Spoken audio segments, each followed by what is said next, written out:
Olá, há quanto tempo, né?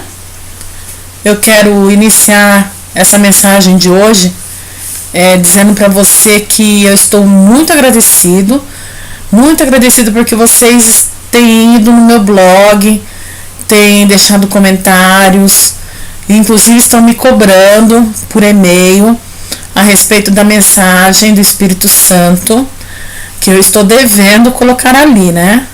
Mas eu estou preparando com muito carinho no Espírito Santo para deixar ali uma mensagem no coração de vocês. Uma coisa marcante, uma coisa que realmente convença, porque só mesmo o Espírito Santo pode fazer uma coisa dessas, né? Por todos nós. Eu quero deixar aqui mais uma vez o endereço do blog, é www.jesusaindasalva@blogspot.com.br. E o meu e-mail, para quem quiser mandar e-mail para mim, é jubadejesus@ig.com.br. E eu vou procurar fazer essa mensagem hoje bem devagarinho, porque eu fiz algumas anotações. Ela é uma mensagem que não é polêmica, ela é uma mensagem que vai falar muito com você, como falou muito comigo. É uma coisa de um assunto bem atual e que não sou só eu, você, mas também alguém que nós conhecemos pode estar passando por alguma coisa que precisa ouvir essa mensagem. E o nome dessa mensagem de hoje é Somos Todos Filhos. E eu começo essa mensagem perguntando para você: você é filho? Você é filho? É filha de alguém? Antes de você ser pai, de você ser mãe, você é filho ou filha de alguém? Então você vai entender bem essa mensagem de hoje. Abra lá comigo ou anote aí as referências. Eu tenho algumas coisas que eu também tive que fazer algumas anotações, senão eu ia deixar escapar algumas coisas importantes. Mas a mensagem hoje vem no livro de Gênesis, no capítulo 22, a partir do versículo 6 até o 13, que diz assim: Tomou Abraão a lenha do holocausto e a colocou sobre Isaque, seu filho. Ele, porém, levava nas mãos o fogo e o cutelo. Assim caminhavam ambos juntos. Quando Isaque disse a Abraão, seu pai: Meu pai, respondeu Abraão, eis-me aqui, meu filho. Perguntou-lhe Isaque: Eis o fogo e a lenha, mas aonde está o cordeiro para o holocausto? Respondeu Abraão: Deus proverá para si, meu filho, o cordeiro para o holocausto. E seguiu ambos juntos. Chegaram ao lugar que Deus lhe havia designado. Ali edificou Abraão um altar e sobre ele dispôs a lenha, amarrou Isaque, seu filho, e o deitou no altar, em cima da lenha. E estendeu a mão, tomou o cutelo para imolar o filho. Mas do céu lhe brandou o anjo do Senhor: Abraão, Abraão. E ele respondeu: Eis-me aqui. Então lhe disse: Não estenda a mão sobre o rapaz, e nada lhe faças, pois agora sei que temes a Deus, porquanto não me enganaste, me negaste o filho, o teu único filho. Tendo Abraão erguido os olhos, viu atrás de si um carneiro preso pelos chifres, e entre os arbustos. Tomou Abraão o carneiro e ofereceu em holocausto em lugar do seu filho. É muito forte, não é? Essa passagem. Mas eu não quero que você ponha a sua atenção no fato dele ir entregar o filho em holocausto para Deus. Mesmo porque essa era uma prática que antigamente faziam, não porque Deus pedia, mas era uma prática muito primitiva entre os homens, né? Até aqui não existia lei que Deus deu para Moisés trazer para o povo de Deus. E é estranho que a gente ouve falar assim: Deus pediu o único filho. Na verdade, você e eu percebemos que Deus pediu até ali, né? Mas Deus proveu um sacrifício e se recusou que Abraão fizesse aquilo. Então a gente não vai agora se ater a isso, mas a nossa atenção vai agora ficar fixada no Isaac. Isaac, nessa época que ele subiu com o pai ao Monte Moriá, ele tinha aproximadamente entre 17 e 18 anos. E você conhece essa idade, né? Eu e você conhecemos e sabemos que é uma idade muito problemática, né? É uma idade assim que tudo ferve, que tudo é novidade. Essa é a idade de Isaac, aproximadamente. E percebemos que quando ele subiu ali com o pai, ele não gritou, ele não saiu correndo, ele não expressou qualquer sentimento de ódio pelo pai, e ele não tentou negociar com Abraão. A Bíblia não nos relata nada disto. Simplesmente a gente vê que ele foi. Perguntou, achou estranho, né? Não estou vendo a oferta, estou vendo tudo menos a oferta. E quando chegou lá, ele mesmo foi o amarrado, ele mesmo seria a oferta. E não houve qualquer contratempo, não houve nenhuma tensão naquele plano ali, naquele cenário ali. E ele obedeceu calado. E nada de ruim aconteceu para ele, né? Porque ele era o objeto da promessa. E continuou sendo objeto da promessa. Porque Deus, na verdade, ofereceu depois um carneiro ali e falou: não faça nada contra ele. Eu quero, junto com você, vou ler uns pontos de outras passagens bíblicas que eu encontrei aqui, no livro de Eclesiastes, no capítulo 11, no versículo 9, na parte A, diz assim: Alegra-te, jovem, na tua juventude, e recreie-se o teu coração nos dias da tua mocidade. Anda pelos caminhos que satisfazem o teu coração e agradam os teus olhos. Sabe, porém, que de todas estas coisas Deus te pedirás conta. Então é esse o problema que eu quero levantar aqui hoje. Filhos, né? Jovens, essa coisa efervescente que está aí hoje na humanidade e que vai existir por muito mais tempo e que sempre existiu, na verdade, os filhos estão se tornando inimigos dos pais. E isso é muito triste. E eles esquecem que um dia eles também vão ter que prestar conta disso que eles fizeram, não é? Porque a Bíblia diz que é para aproveitar mesmo a mocidade, mas tem que prestar atenção. Muitos valores estão sendo esquecidos. Hoje em dia, os filhos, eles estão praticando muita mentira, eles estão nutrindo raiva e desobediência, eles roubam os pais, eles matam os pais, e estamos vendo coisas de arrepiar os cabelos por aí. É uma rebeldia que não tem mais medida. Hoje em dia, quando o pai ou a mamãe fala alguma coisa, já não é mais sinal de reverência para os filhos, não é mais um caminho a se seguir, uma coisa para fazê-los crescer. Eles entendem tudo ao contrário. Eles ficam com raiva, eles criam ódio. E é como se o pai e a mãe fossem duas pessoas estranhas, né? Quando chega aquela adolescência, parece que um laço se quebra e um elo se rompe e se tornam pessoas estranhas. Eu vou falar para você que é filho.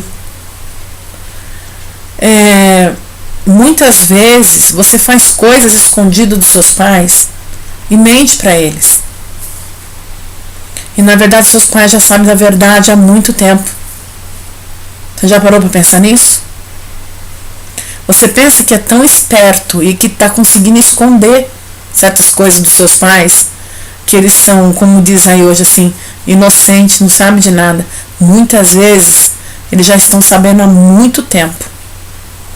E eles preferem não falar mais nada. Chega uma hora que eles se calam. E é esse que é o problema da tua vida, jovem. É esse que é o problema da tua vida, filho. É quando seus pais se calam. E é quando eles deixam o barco lá no mar e eles não seguram mais, eles não jogam mais a âncora. E eles também não vão lá no leme dirigindo. É quando eles largam o barco à deriva, para ver se você sabe trazer o barco de volta. É muito perigoso, porque você vai encontrar tempestades horríveis, você vai sofrer muito, você vai se desiludir com a vida, você vai passar por situações que vão te marcar profundamente. E tem certas marcas que não sai mais, sabia? Não sai mais. Vão passando os anos e você vai lembrando, e você chora, e você não consegue superar. Mas poderia nem ter passado por aquilo, se tivesse continuando a ser apenas amigos. Se você tivesse feito como Isaac fez, não gritou, não saiu correndo, não ficou com raiva, não teve nenhum outro sentimento, não tentou negociar, não mentiu. Né? O Isaac não mentiu em nada. Veja bem, quantos filhos falam para os pais assim: eu vou hoje passar o final da tarde estudando na casa de tal pessoa, por exemplo. Já está na faculdade, ou seja lá como for, eu vou bater uma bola em tal lugar e volto. E de repente vai para um outro caminho, sofre um acidente feio. Imaginou a situação? E é esse o grande presente e a paga que você dá para os seus pais. Porque o sofrimento é uma coisa incontrolável. E depois o sofrimento é seu também. Porque lá em Eclesiastes diz que você vai prestar contas para Deus. Lembre-se que seus pais às vezes sabem, viu? Você nunca vai imaginar, mas os seus pais às vezes sabem. Provérbios 17, 25 diz assim: filho insensato é a tristeza para o pai e a amargura para quem deu a luz. Filho bom é aquele que segue os caminhos que o pai ensina. É aquele que quando o pai e a mãe senta, o filho ouve. E às vezes ele ouve, não só faz o que o pai e a mãe ensinou, como às vezes o filho faz melhor. Porque a tendência de uma boa pessoa, de um bom aluno, é ser melhor do que o professor. De um bom filho é ser melhor do que os pais. Essa é a tendência natural da vida. Nunca pior. Teve uma pessoa na Bíblia que foi filho também. E ele seguiu tudo ao pé da letra do que o pai dele falou para ele. Seguiu tudo à risca. E ele, seguindo tudo ao pé da letra, ele também mostrou no caminho dele, conversando com a humanidade, ele falou que ele tinha como escolher. Ele tinha como escolher fazer ou não fazer. E, no entretanto, ele escolheu obedecer o pai. Com toda a liberdade que ele sempre teve, ele escolheu obedecer o pai. E fez perfeitamente bem. Está lá no livro de João, no capítulo 14, do versículo 10 e 11, diz assim: você não crê que eu estou no Pai? Só um minutinho. João é o evangelho de Jesus Cristo. Foi Jesus Cristo o filho que seguiu o que o pai falou. Porque ele também já foi adolescente. Foi criança, foi adolescente, entrou para a fase adulta. E aqui ele fala assim: você não crê que eu estou no Pai e que o Pai está em mim?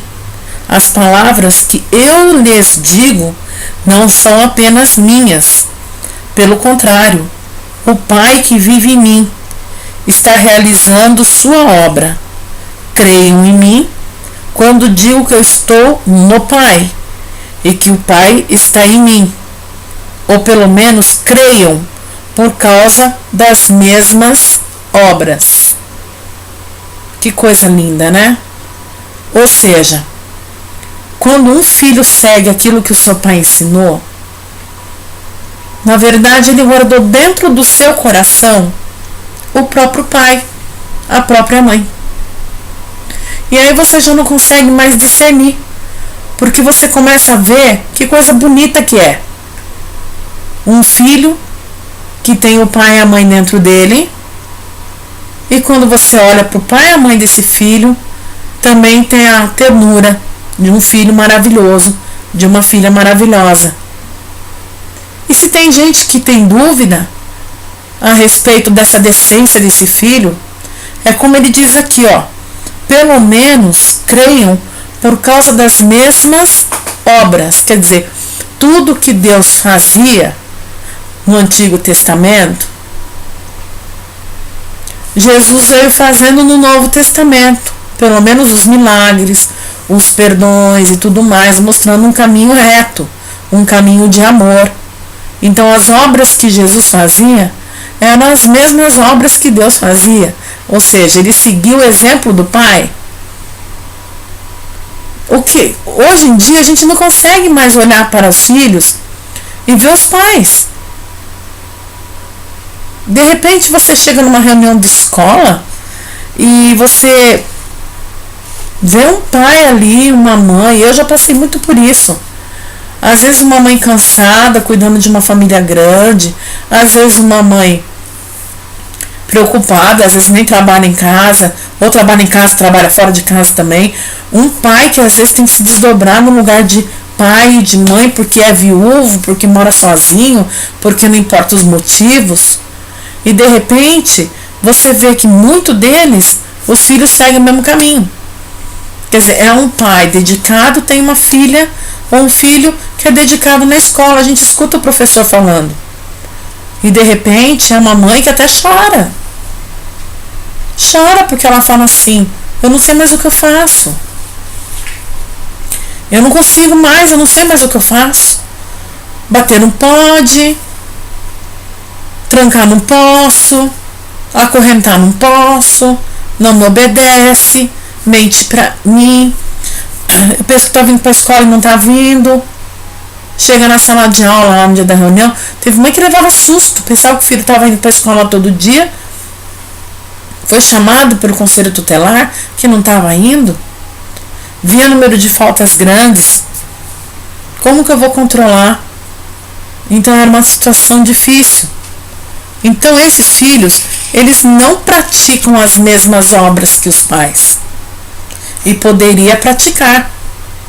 Como tinha lá muitos adolescentes que ficavam na porta, e na hora que os pais iam assinar a presença deles, que ia conversar alguma coisa com o professor, o aluno entrava, abraçava a mãe, abraçava o pai, ficava junto. Comigo mesmo isso já aconteceu muitas vezes. O filho junto, abraçava, conversava. O professor falava: olha, eu não tenho muito o que reclamar. É uma pessoa atenciosa, só precisa conversar um pouquinho menos. Quer dizer, são filhos interessados em caminhar o caminho que o pai e a mãe estão ensinando. E de repente voam, alçam voos maravilhosos. Mas hoje em dia a juventude ou os filhos estão soltando da mão dos pais e dizendo adeus, sem nem ao menos ter aprendido a dizer obrigado. Eles estão dizendo adeus sem nem ao menos pedir a bênção. Eles estão dizendo adeus, sai fora. E dando mais valor para um amigo, para uma amiga, para gente estranha. Com isso eles estão se prendendo a drogas, a outros vícios, a bebida, a prostituição, e não estão fazendo as mesmas obras. Ou seja, as obras que os pais ensinam, eles não estão praticando os caminhos que os pais ensinaram. Ou seja, dentro do coração deles, eles não deixaram o pai e a mãe habitar. Eles estão vivendo apenas a emoção deles. E se esquece que vão prestar contas.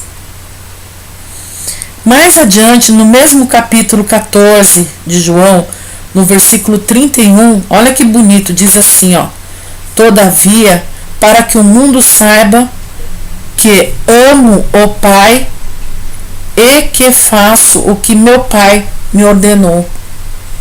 É aquilo que eu falei, um filho que coloca o pai dentro do coração, a mãe dentro do coração, e pratica aquilo que foi ensinado, todo mundo vai olhar e vai ver com respeito.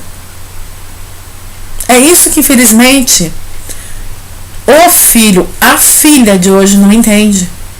Eles querem entrar na moda, eles querem fazer tudo que os amigos querem, mas na verdade eles estão sendo observados. A Bíblia nos diz que nós temos um oceano de pessoas ao nosso redor nos observando. E eles estão sendo observados de todas as formas. E muita coisa na vida desse filho e dessa filha está se perdendo. Até mesmo o respeito pelas outras, que as outras pessoas poderiam ter, aquela reverência que a pessoa poderia ter com ela, não vai ter.